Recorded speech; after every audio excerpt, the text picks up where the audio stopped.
Hey everybody, welcome to FF Uncensored. The mobile edition. So, I feel like I am way one of more us. mobile than you are. One of This is us. true. I would rather be in my office, like with my mic and multiple screens and all of the things. You're so bougie. Mm-hmm. I'm actually taking today off though, so Oh, there you go. Well, thank you I still for. chose to talk to you. There you go. Awesome. All right, we're going to talk about sleep today, and so there's a couple things leading up to this. At Functional Fitness in the Minnesotas, we have kind of a sleep challenge, call it, like it's one of our monthly challenges. Next month we're going to be people can sign up to do the sleep stuff, and there's two key aspects that we're going to be looking at. One is 7.5 actually I think it's 7 hours in your bed, and then the other one is hitting your sleep time. And so that one's a little bit more, you get to choose what your sleep time is, but those are two big things. How much time do we spend in our bed? And like, are we consistently going to bed at about the right time? And so the question to you today, Ashley, is what are some of the key things that you think about with sleep, or what are some of the routines? Someone is struggling with their sleep. What are some of the first questions you ask? What's their caffeine schedule look like during the day? When's the last time you have had a cup of coffee, an energy drink, etc., etc.? What time do you go to bed and what time do you wake up? And what time do you want to wake up at? Because we can always work backwards. So what time are you currently going to sleep? What time? And I asked for an evening routine. Those are normally my starting places. Okay. Caffeine, normal, what time they go to bed, what time they wake up, what time they want to wake up in the perfect world. Because sometimes people are waking up at one time and they really want to be going to the gym earlier or whatever, have an hour to do Bible study, whatever it is. Sometimes that needs to be adjusted. So we might be talking about waking up at 6 a.m., but this person might really want to be getting up at 5:30. So we need to be looking at what their actual goal is and then what their evening looks like. From when I usually start with what time do you have dinner? Tell me about the rest of your evening until you go to bed. And I think one thing to note is there are, just like anything in life, right? Some people, sleep comes natural and it's really easy, and you don't really need much of an evening routine. Like, I fall into that category. Like, I don't need an evening routine to go to sleep. I could literally be on the couch and then there could be a movie on that's like an action movie there's like stuff blowing up, and like I could just fall asleep right there. Like, I have no issue falling asleep whatsoever, right? But there are other people that need that kind of wind down time, right, to be able to kind of move into it. So I think when we talk about sleep, understanding a little bit about like your personality, what you need, kind of how you operate with things can be a good starting point, because too many times everything gets painted as like, this is the way that you should do it, and like everyone needs an evening routine. Like I don't know, like I don't know if they do. And I totally agree with that. I'm an easy, like I can fall asleep, as Zach likes to say. I take 3 breaths and my 4th breath is a snore. Mm-hmm. And I can do that anywhere. I can fall asleep. But there's another period of sleep that I think sometimes we leave to the wayside, or we don't talk as much about, or like we kind of brush it under the rug, is sleeping consecutively throughout the night. Because that's a big part of sleep and like quality sleep here. So if you're someone, and that's another thing I would talk to clients about. Are you waking up in the middle of the night? And what time do you find yourself waking up during the night? Because there's a lot of different correlations between if you're waking up between 2 and 3 in the middle of the night, or if you're waking up at midnight, like, and why are you waking up? And what are those things? So those are other things we can dig into with why someone isn't sleeping. And some of that can be tied nutritionally, and some of it can be tied to how much water you're drinking in the evening versus trying to like have it earlier in the day. There's a lot of little things there that we could look at and pivot, because it's not just it's going to sleep, but it's also staying asleep. And we don't realize how bad interrupted sleep is for you. I know you know this if you have kids and they've grown out of it, but sometimes you forget what it's like to have that. And then when that interrupted sleep comes for a lot of women in their 40s, 50s, and 60s, that they start having that interrupted sleep again.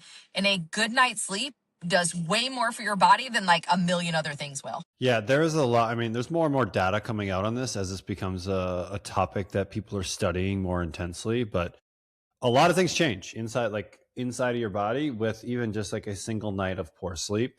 Like, and this isn't like make or break. It's not like if you have a poor night of sleep, like everything is just trash.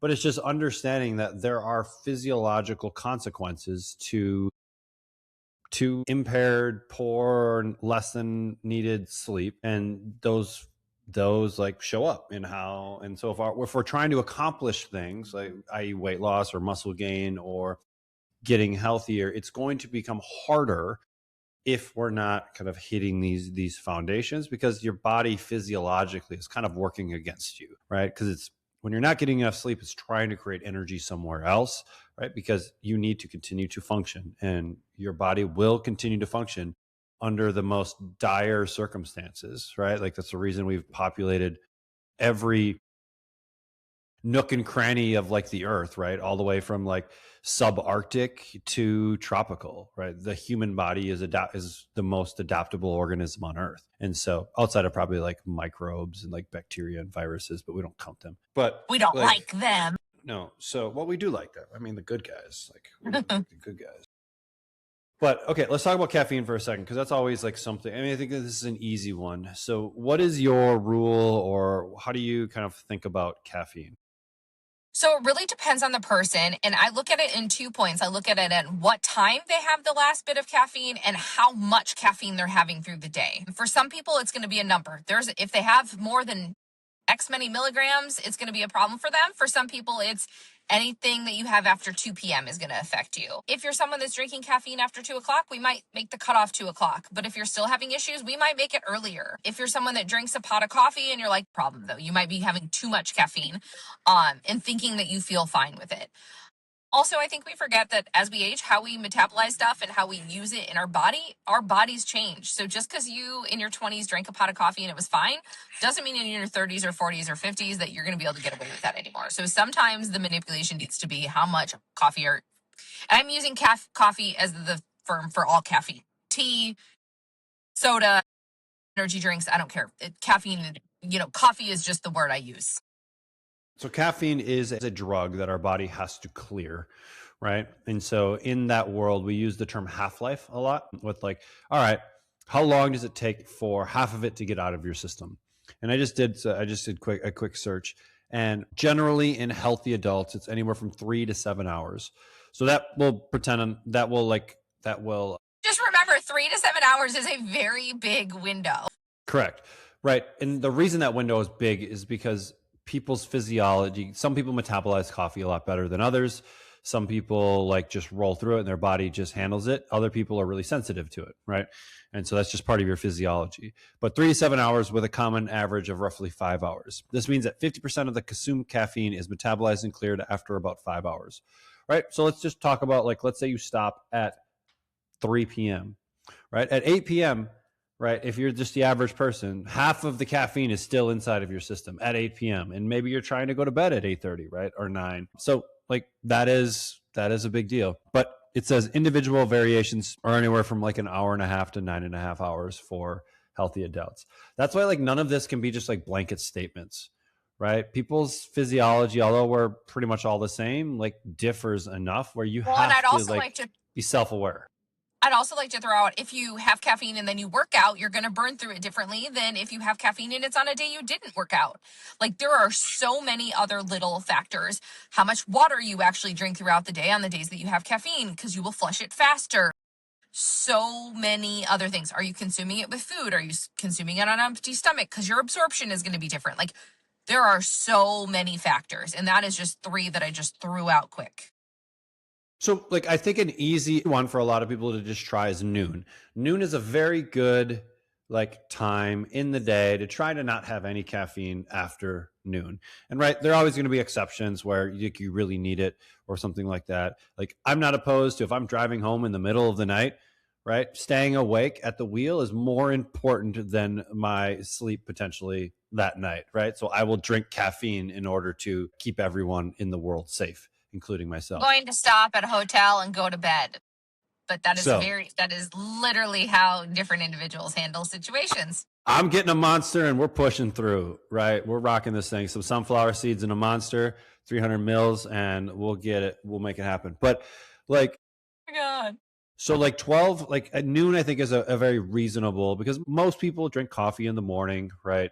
And so, and a lot of people have a couple cups. And so if we get that done by noon, right, you're giving yourself a chance. And it's just like an easy one to remember, right? If I pick like 1:30, like no one's gonna remember 1:30, but everyone like is like, you understand, noon. It has a different name than all of the other, besides midnight, right? It has like a different name. So I would also say then a lot of people are going to be, but like I go and I grab one in that afternoon slump, 2 or 3 o'clock, and you're grabbing for caffeine or you're grabbing a snack.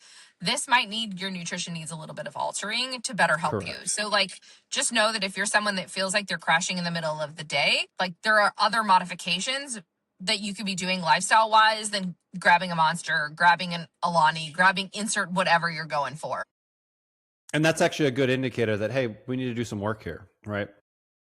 Getting really tired at 2 or 3 in the afternoon, like that is not indicative of a really healthy system, Funny right? enough, There's I see it. something. Go Go ahead. ahead. Well, I see that the most in people that skip breakfast. They skip breakfast, they eat lunch, and then at 2 or 3 o'clock, they're exhausted.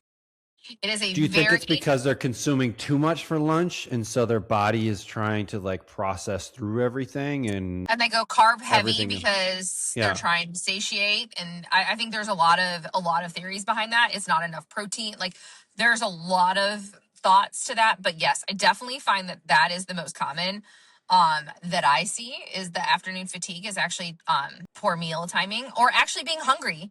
Like I think that's the other thing. You know, a lot of people skip meals and they're like, it's not a problem. And then at 3 o'clock they need some caffeine. And the real problem is they actually have no fuel in their body. You Mm-hmm. have not filled up your gas tank and your gas tank is empty. Put some fuel in it. Yeah. And so, like, all of this is information, right? Much of it is just becoming self aware and listening to your body. Your body is an extremely intelligent organism. It's just we've become numb to a lot of its signals over time, right? And so, again, I think it's just coming back to listening and paying attention to these pieces, because that you can start working from there. All right. So, we got the caffeine thing. Right. I think it's an easy one. Like that's a super easy one because it's just like stop doing it. Right. Like just stop. And so let's go to like another, which I think is like arguably like not more important, but like one of the most important things that people don't really think about. But it's like a fairly consistent bedtime and wake time. Every day. That's where most people mess up. They need to do it every day, not just the days you train at the gym at 5:30 a.m., not just during the week, Monday through Friday when you're going to work and you're going to blow it off on the weekend. Every day. The more consistent you are with your bedtime for 7 days a week, 365 days a year. I know there are going to be exceptions to this. There always are, but you will feel a lifetime of better. I wake up at 4:15 during the week to drive 30 minutes to the gym because that's now that we have the other house. I want to say that on the weekends, and I give myself more than an hour than I would like to, but 6 a.m. I don't let myself pass 6 a.m. Mm-hmm. because it makes going to bed on Sunday night a nightmare. Right. And our bodies follow this thing called the circadian rhythm. And so you've probably heard this, right? But they follow this like 24-hour clock, right? And your body is producing hormones at different times throughout the day. And much of that insight that we're getting is via light, right? So sunlight is a very important part in regulating that process, right? And so morning sunlight is actually one of the kind of key contributors to resetting your circadian rhythm every single day. And so getting out, trying to get some sunshine in your eyeballs, right, as soon as you can after waking up can help set that rhythm so that we have a consistent, it is called a circadian rhythm, right? So it's happening consistently. And when we're trying to upset that rhythm, just like anything else, right, the system is just trying to play catch up all of the time and it can't get into any sort of flow. And that's where this like consistent, like you don't want to go to bed at 8 o'clock one night and then midnight the next, and then like 2 in the morning, and then you're so tired you go to bed at 9, and then like the body can't ever like figure out what's going on, and it's going to optimize survival. So I know nobody likes this, but this goes with everything that we say. There is one word that we love more than anything in the entire world, and you're going to agree this. We love the word consistency. Consistency with going to the gym, and it's not all or nothing, and sleep is very much the same. The more consistent you are with it, the better you're going to get at it. It is like every other habit we teach. If you're someone that struggles with sleep, teaching this sleep is a habit. Like routines are a habit and a routine. And like it's finding what works for you. Like Trevor said, we don't need big routines. I could literally have the TV on and I could get up, walk into bed, lay down and go to sleep. But if that is something that does trigger you and keeps you awake, it's changing those patterns into something that better suits you to what your goal is. If your goal is to go to bed at 10 o'clock and you're staying up till 11, what patterns need to change for you to go to bed at 10 o'clock? What does that need to look like? And everybody's different. But it's finding what things trigger or work the best for you to make the routine happen or make the goal happen. Right. And that's one of the reasons that we're running this challenge. And the challenge isn't like get 7 hours of sleep, right? Because we can't always control how much sleep, like we can't always control that I'm going to be asleep for 7 hours. Like that is like sleep is unconscious, in case anybody's wondering. Like you're not able to like just tell yourself to sleep more, right? Like you can you can try to go back to sleep, but it's not like I can move my arm, right? And so like, but you can give yourself the best chance of being successful. And much of that means, hey, I'm going to spend a minimum of 7 hours in my bed, right? Where I'm going to commit to a certain go to bed time so that I have the best chance of being there for, right? Or being asleep for that time frame, right? And it might be 7 hours, it might be 7.5, it might be 8. Kind of everybody's a little bit different. It might be 6.5. Like it's all kind of in that range, right? But we like to focus on things that you actually have control over. And you have control over what time you stop caffeine in any given day. You have control over what time you go to bed, what time you lay down, right? You have control over what does your evening routine look like moving up to that, right? You have control over like the morning wake time. You have control over getting sunlight, right? And all of this is meant to just give ourselves the best chance of having great sleep. We can't just like will ourselves to great sleep, but we can set the conditions so that it makes it more likely, right? And again, everybody is a little bit different, and being self-aware in this whole situation will help you figure out what areas maybe you need to focus more on than others. Some might be easy, some are going to be a little bit more challenging, but it is a worthy endeavor. Like it pays massive dividends. And so it's worth something to work on, right? It is one of those kind of key, call it lead domino, what linchpin type of behaviors that if we can figure it out for the most part, not perfect all the time, but get it figured out for the most part, everything else becomes easier. Life becomes better. You become a better human being, right? Like you control your emotions better. Gym sessions are better. Like everything gets better. So it is one of those things worth working on. Agreed. Agreed. Definitely a top one. So yeah, I think maybe like because we're doing the sleep thing, I think next week we'll probably talk about some supplements and what are some tools that we can potentially use. We've got some stuff I even use, like sleep tools that can help you like create a really good environment to sleep and maybe help do that. And I've got a study too that I'll bring next week about some melatonin stuff, and it maybe not being as much as we think we need. A lot of people crush melatonin, and it's like, I don't know if we need 5 milligrams. Yep. So no, I love that. I think that'll be fun.